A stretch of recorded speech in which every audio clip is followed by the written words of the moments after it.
আজকে প্রেস মিটের মাধ্যমে আমরা আমাদের খুব প্রকাশ করছি যে রাজ্য সরকার এখন অবধি কেন্দ্র সরকারের যে গাইডলাইন যে ইস্যু করেছে for detection identification deputation of illegal migrant from Bangladesh এবং মায়ানমার থেকে এই ব্যাপারে সরকারের গভর্নমেন্ট অফ ইন্ডিয়ার নির্দেশিকা সেটা পালন করে মানে বিভিন্ন দেশে বাংলাদেশিদের চিহ্নিত করে এবং তাদের বিরুদ্ধে আইনানুগ ব্যবস্থা নিচ্ছে এবং তাদের ডেপুটেশনও করা হয়েছে বেশ কিছু সংখ্যক ডেপুটেশন এর মধ্যে হয়েছে গুজরাট, রাজস্থান, মহারাষ্ট্র, ছত্তিশগড়, দিল্লিতে বিভিন্ন জায়গায় ধরপাকড় চলছে ওয়েস্ট বেঙ্গল, আসাম।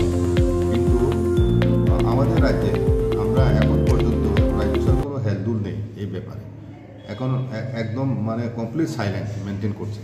না চিফ মিনিস্টার পক্ষ থেকে এই ব্যাপারে কোনো বক্তব্য আমরা জানতে পেরেছি, না প্রশাসনের পক্ষ থেকে কোনো প্রশাসনিক অফিসারের পক্ষ থেকে আমরা কর্তৃপক্ষ থেকে আমরা জানতে পেরেছি। কিন্তু সেন্ট্রাল গভর্নমেন্ট নির্দেশিকা আছে প্রতিটি ডিস্ট্রিক্টে স্পেশাল টাস্ক ফোর্স গঠন করা এবং ডিটেনশন সেন্টার করা, তারপর তাদেরকে বিদেশি কোথায় কোথায় মানে ইলিগালি মাইগ্রেন্ট আছে যেটা খুঁজে বের করে তাদের ডিটেনশন ক্যাম্পে রাখা এবং 30 দিন সময়সীমার মধ্যে তাদের ভেরিফিকেশন হবে, তাদের ক্রেডেন্সিয়াল, তাদের ডকুমেন্ট সার্টিফিকেট, তারপরে তাদেরকে যদি প্রমাণিত হয় তারা ইন্ডিয়ান না তখন ফরেনার রেজিস্ট্রেশন রিজনাল অফিসে খবর দিতে হবে এবং গভর্নমেন্ট অফ ইন্ডিয়ার পক্ষ থেকে ফরেন রেজিস্ট্রেশন অফিস তাদেরকে ডেপুটেশন ব্যবস্থা করবে। এর মধ্যে আমরা জেনেছি যে গুজরাট থেকে প্রায় 300 জনের মানে বাংলাদেশিকে একটা বিশেষ বিমানে, তাও আগরতলা ল্যান্ড বর্ডারের মাধ্যমে তাদেরকে পুশব্যাক করা হয়েছে। তারপর গাজিয়াবাদ থেকেও একটা বিশেষ বিমানে এয়ারফোর্সে 125 জন না কতজন বাংলাদেশিকে এই আগরতলা এয়ারপোর্টে ল্যান্ড করে তাদেরকে পুশব্যাক করা হয় বর্ডার ল্যান্ডে। এত কিছু হচ্ছে, তা সত্ত্বেও কিন্তু ত্রিপুরা রাজ্যের ক্ষেত্রে এখনও আজকের পত্রিকায় প্রতিবাদে কলমে দেখেছি যে এই যে আমাদের সেন্ট্রাল জেল যেটা আছে সুগন্নাঘাট, সেখানে এখন জায়গার সংকলন হচ্ছে না, কারণ প্রচুর সংখ্যক যারা ওই রেল স্টেশন বিভিন্ন জায়গা থেকে যারা অ্যারেস্টেড হয়েছে তাদেরকে সেখানে ডাকা হচ্ছে। কিন্তু তাদেরকে রাখার জন্য তো ডিটেনশন ক্যাম্প খোলার কথা বলেছে কেন্দ্র সরকার, তাহলে রাজ্য সরকার কেন এখন অবধি ডিটেনশন ক্যাম্প খুলছেন? ডিটেনশন ক্যাম্প এটা আমাদের প্রশ্ন। আর এই বিষয়ে আমরা কিছুদিনের মধ্যে আমরা মেমোরেন্ডাম সাবমিট করব চিফ মিনিস্টারের কাছে, গভর্নরের কাছে এবং chief secretary, director general police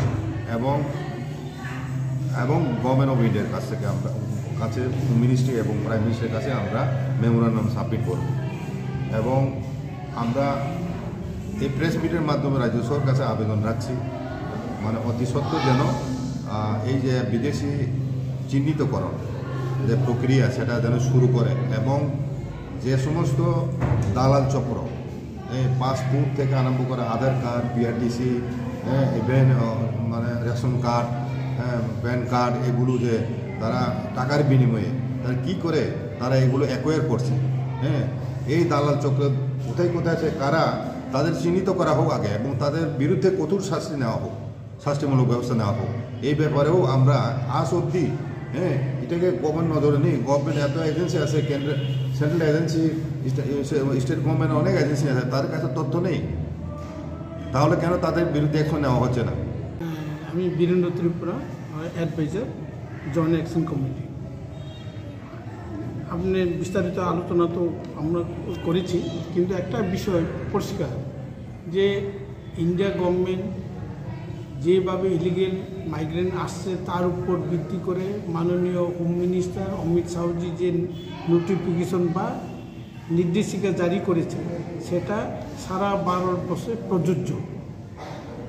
সব জায়গাতে এটা হচ্ছে, গুজরাট, মহারাষ্ট্র, মধ্যপ্রদেশ, দিল্লি, আসাম, ঝাড়খণ্ড সব জায়গাতে হচ্ছে।